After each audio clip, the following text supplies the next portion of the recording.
কবি দেবব্রত সিংহের বানভাসী। আমি বানভাসী লুক বটে গো, আমি বানভাসী লুক বটে।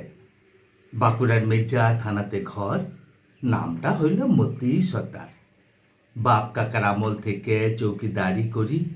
50 সালে রাখালের পর থেকে গেল বছর তক খরার চুটে দকর কচা হয়েছিলাম। এই বছর আবার বানভাসী।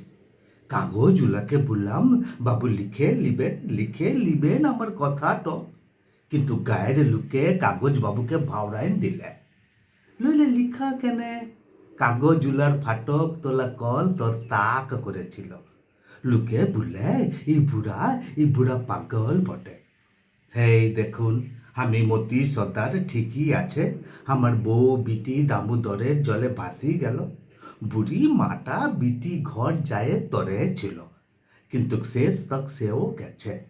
বাবুরা বললে করেলা, গয়ের মেনের লোক বললে কি না পেটের রোগ। তা বাদে গেটে হাঁচা হিচড়ি টানা টানি করে হাসপাতালে নিয়ে যাওয়ার আগ পথে বুড়িটা মরে গেল।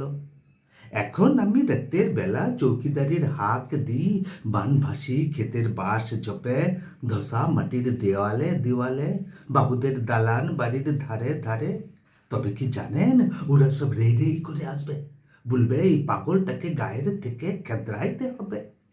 কিন্তু সেদিন যখন রানীগঞ্জের বাজারে গেছিলাম, আর যখন হুস করে দামোদরের জল সীমায় গেল, কই তখন তো আমার বউ বিটিকে সামলাইতে লারেছ। না হলে আমরা বাগদি বটে, কিন্তু এই এক ঘর বাগদি তো ছোট গাটাকে রাখেছিল। এই কথাটো আমাকে কাগজ বাবুকে বলতে লা দিয়া পাগল সাজাইছ। হে দেখুন, আমি পাগল নয়, আপনারা শুনেন, আমি পাগল নয়। আমি মতি সর্দার, চৌকিদারি বটে। তখন না হইলে সিধাই চুরকে হাঁকড়াইতাম। আর এখন ওই যে চূড়া সুতটা হির ধারে ক্ষেতের পাশে কলকল কলকল করে বুঝছে যে আমার বউ বিটিকে নিয়ে গেল চুরি করে। এখন প্রত্যেকদিন রাতের বেলা ওই চূড়া সুতটাকে নিয়ে সবাইকে সামলাইন দিব, হাঁকড়াইন দিব। বলুন, ইহাতে আমি পাগল হইলাম কিসে? আমি মতি সর্দার, আমি পারবেক নাই কেন? আমি তো চৌকিদারি বটে। তাই প্রত্যেকদিন রাতের বেলা সবাইকে সামলাইন দিব, হাঁকড়াইন দিব। হে দামোদর সীমাইছে, তোমরা পালাইন যাও।